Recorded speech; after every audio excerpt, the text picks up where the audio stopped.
charla sobre San Francisco de Asís. Ya iréis viendo, como digo yo, que él empieza a bajar en humillaciones voluntarias, o que Dios le va pidiendo, y cuanto más baja, más sube y más se acerca a Dios. Vamos a ver. Resulta que ya sabíamos cómo había empezado a reconstruir la capilla de San Damián, pero claro, necesitaban materiales. Entonces él empezó a subir todos los días al pueblo de Asís y empezaba a hablarles de lo que era Dios, de la felicidad que Dios daba. Y luego también les pedía materiales para poder reconstruir la capilla, y empezaba a cantarlo con una canción. La música no la sé, pero la letra era esta: quien me dé una piedra tendrá una recompensa, quien me dé 2 piedras tendrá 2 recompensas, y quien me dé 3 piedras tendrá 3 recompensas. Y empezaba a cantar esta. Claro, la gente le daba piedras y piedras. Empezó a bajar para allí las piedras, material de construcción, y empezó a armar el andamio.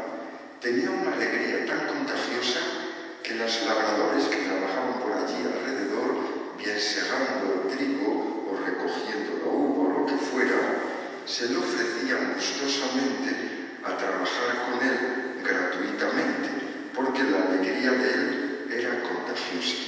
Incluso mucha gente de Asís bajaba para ver, porque era un espectáculo aquello. No había televisiones, no había cine, no había discoteca, pues entonces iban allí a ver aquello, ¿no? Y se paramolinaba la gente. Y él, Francisco, miraba para ellos y les decía: amigos, ¿qué hacéis ahí mirando? El reino de los cielos no es para los curiosos, sino para los que ponen manos a la obra. Subid. No puedo daros un dinero de recompensa, pero vuestro corazón será visitado por Dios. Por la noche se retiraba al interior de la ermita y allí, delante del crucifijo, pasaba largas horas orando. Tenía una pequeña lamparita de aceite con la que daba iluminado. No tenía otros sentimientos en aquel momento, ya lo veremos más adelante, que sobrepasan otras cosas en la oración. Eran sentimientos de gratitud. Era como un niño, sentía que Dios, su Padre, le cogía de la mano y lo iba llevando. No tenía miedo a nada, no sabía lo que iba a ser su futuro, no sabía qué pasaría mañana, no le importaba.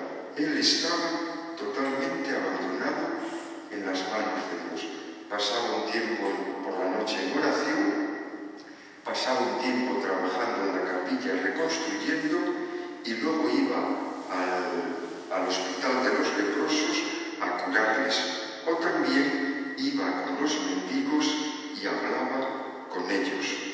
Muy pronto aquella ermita, con la ayuda, quedó restaurada. Y un día Dios le pidió una cosa más. Veréis qué cosa le pidió. Estaba mirando el crucifijo por la noche y de repente le salieron estas palabras: mira, Jesús no está en una cama sino en una cruz, no está vestido sino desnudo, duerme bajo las estrellas, fue enterrado en sepultura ajena, y tú eres tratado como un príncipe por ese venerable sacerdote, hijo de burgués. Mendigo es aquel que recibe agradecido los restos de la comida, igual que los perritos, y come todo sin reclamar y sin hacer ascos.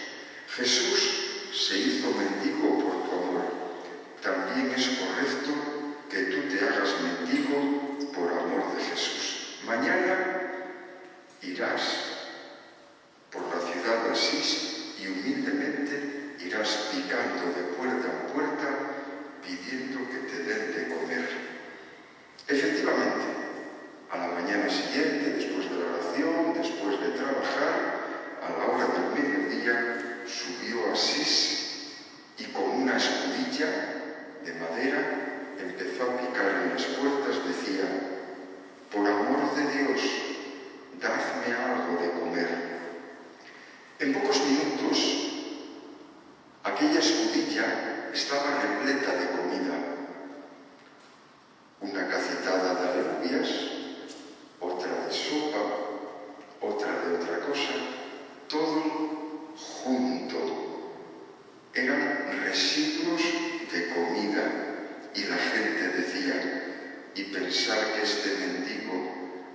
era un magnífico señor que preparaba banquetes hermosos, con la escudilla rebosante salió de Asís y se sentó en una piedra para comer.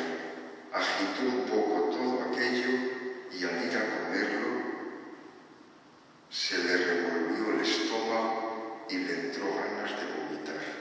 Aquello le producía asco y dijo en voz alta. Tuvo que levantarse y alejarse de aquella comida que le daba asco. Otra vez surge el burgués. Siempre sucede lo mismo. Cuando no pienso en Jesús y estoy descuidado, surge mi hombre viejo y mis instintos, y soy capaz de cometer felonías y hasta de escupir a los pobres.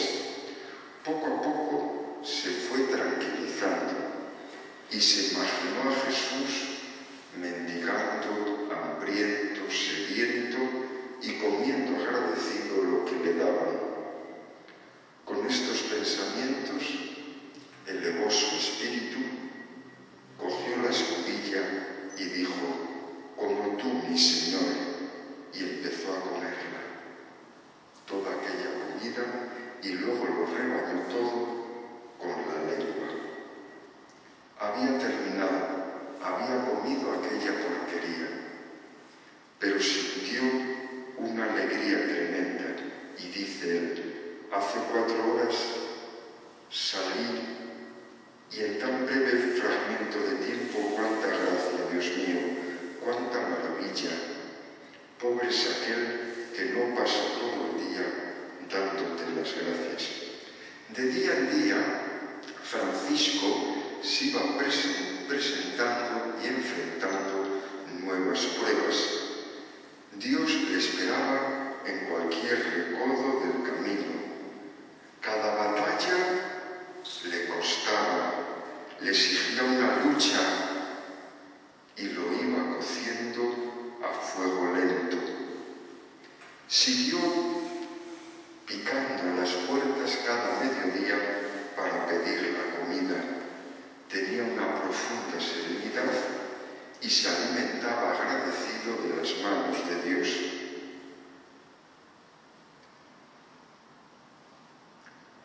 Sin embargo, había una cosa que todavía no había podido vencer, y era la hostilidad de su padre. Su padre no podía soportar ver a su hijo lleno de harapos y mendigando comida y llevando aquella porquería en el plato de madera. Bernardone era un hombre esclavo de su orgullo, que identificaba dinero, imagen social y persona, y todo era una gran estatua ante la cual se arrodillaba. Era esclavo del qué dirán, era esclavo de su imagen social. Siempre que Bernardone veía a su hijo de lejos, soltaba una sarta de maldiciones contra Francisco, y Francisco sufría tremendamente con la maldición de su padre. Nada ni nadie le consolaba, ni siquiera Jesús. Por eso se le ocurrió hacer lo siguiente. Entre todos los mendigos cogió al más viejo y al más amable, se llamaba Alberto, y le dijo, mira, en adelante voy a quererte como a mi padre, y te voy a alimentar yo con las limosnas de comida que me den a mí. A cambio de eso, tú me vas a acompañar por las calles, y cuando Pietro Bernardone me lance maldiciones, yo me arrodillaré delante de ti, tú pondrás tus manos sobre mi cabeza, harás la señal de la cruz sobre mi frente y me bendecirás. Era una imagen entre dramática y divertida. Al mediodía, Francisco iba picando de puerta en puerta. Iba con él Alberto, y cuando Alberto veía a lo lejos a Pietro Bernardone, se acercaba rápidamente a Francisco uno maldiciendo allí a lo lejos, Francisco arrodillado y Alberto bendiciendo. Después de acabar la restauración de la capilla de San Damián, restauró otra capilla, la de San Pedro. Los sucesivos combates desde hacía 3 años, la noche de Spoleto, cuando fue a luchar con el Papa armado caballero y volvió esa misma noche para Assisi, habían hecho de él un hombre maduro y con una paz casi inalterable. Sin embargo, pensó en reparar otra capilla que estaba totalmente comida por el bosque. Era una capilla dedicada a la Madre de Dios. Se llamaba la Porciúncula. Si algún día vais a Asís, hay 2 lugares predilectos de Asís. Asís, el santuario donde está enterrado él, y luego la Porciúncula, que él restauró aquella capilla y allí vivió durante bastante tiempo. Restauró aquella capilla. Primero acumuló material, ladrillo, cal, arena, yeso, argamasa, luego buscaba voluntarios y fortificaba los muros arruinados. Allí iba pasando, viviendo en la Porciúncula, meses y meses. Y él oraba de esta manera. Fijaros, esto es una cosa muy peculiar de él. Y aquí fue donde nació el poverello. Poverello en italiano, en español, pobrecito. Él, al ponerse delante de Dios, empezó a decir lo siguiente: ¿quién eres tú? ¿Quién soy yo? Más que una pregunta, era una afirmación. Y empezó a adorar. ¿Quién eres tú? Grande, maravilloso, amable, misericordioso, justo, omnipresente. ¿Quién soy yo? Un gusano, un pecador. Nadie. Empezó a ver la diferencia entre Dios y él, y le surgió la adoración. Se arrodillaba, se encogía sobre sí mismo y su frente pegaba con sus rodillas. Y allí podía pasar mucho tiempo simplemente con estas palabras, y ya al final sin ellas. ¿Quién eres tú? ¿Quién soy yo? Y veía clarísimamente la diferencia entre Dios y él. Si se fijaba en él, era todo humillación y humildad. Si se fijaba en Dios, era todo adoración. Le costaba muy poco concentrarse. También decía, Señor, mi Dios, y lo repetía una y otra vez. Y ya incluso dejaba de decirlo. Simplemente extendía las manos, extendía su cuerpo y dejaba que entrara en comunión todo su ser, toda su alma, con toda la creación y a través de la creación también con Dios. Aquí le nació una sensibilidad extrema con toda la creación.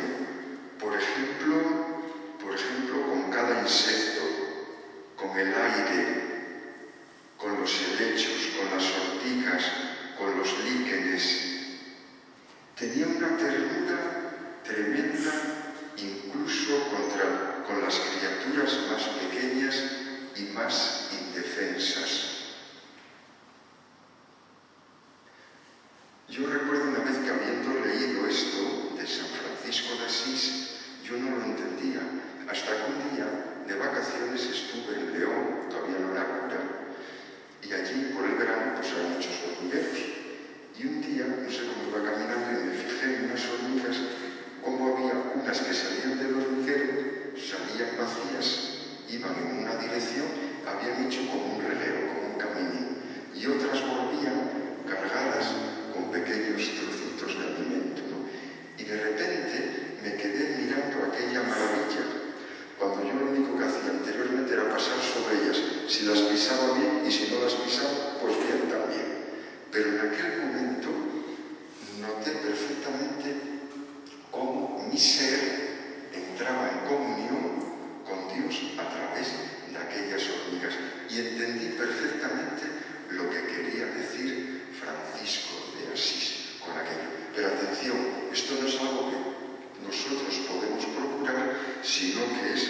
algo que nos es dado.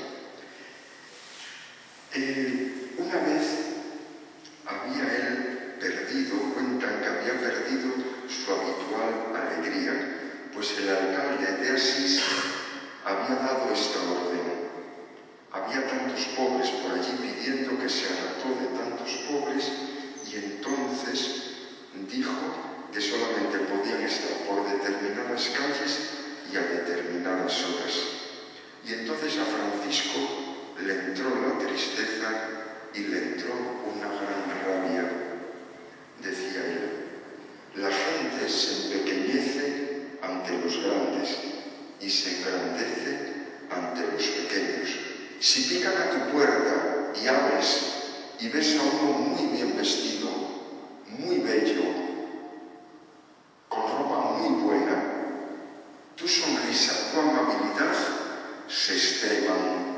A medida que baja la calidad de la ropa, o la calidad de la belleza, o la persona que tienes delante, ves que es cada vez menos, tu corazón se endurece más. ¿Qué les espera a los hijos de Dios que no tienen dinero, ni belleza, ni título, ni salud, ni fama? Pues les espera el olvido y el desprecio. Salió muy alterado contra el alcalde de Asís, y entonces llegó a la porciúncula y se puso a hacer la siguiente oración: mi Dios, primeramente pon la mano sobre mi corazón para que recupere la paz.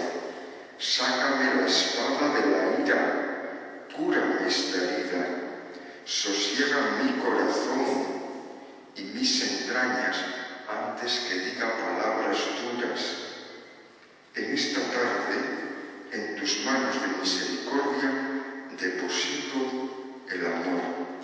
No despreciaré a los que desprecian, no maldeciré a los que maldicen, no juzgaré a los que condenan, no odiaré a los que explotan, amaré a los que no aman, no excluiré a nadie de mi corazón, pero también permíteme pronunciar una nueva palabra. Mis preferidos serán los olvidados. Cuantos más marginados estén de la sociedad, más queridos serán en mi corazón. Y decía él: todas las personas tenemos un polo de atracción. Puede ser la belleza. Ese es nuestro polo de atracción. Mirad qué guapo. Quedó mejor de esta parte de aquí. O el dinero. Ese es mi polo de atracción. Yo no soy guapo. ¿Nunca visteis a un paisano viejo, achacoso, de 80 años, y que tiene una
tomar por el culo. Los mismos que le habían aplaudido porque tenía un polo de atracción, jugaba, era y bueno, ganó el Scudetto, ganó la Liga, sacó mucho dinero, hizo que Nápoles estuviera en el centro del mundo futbolístico, no solamente en Italia, sino en muchos lugares. Pero cuando lo alimentaron bien de droga, de tabaco, de pueblos, de no sé cuántas más cosas, acabó eso. Por eso dice San Francisco de Asís: la gente ama las cualificaciones superpuestas a la persona, pero cuando fallan los polos de atracción, cuando solo queda la criatura desnuda, ¿quién la amará? ¿Quién la mirará? ¿Quién se le aproximará? Solo un corazón puro y desinteresado. Y el corazón puro, que se acerca a una persona que no tiene ningún polo de atracción, es aquel corazón que ha sido visitado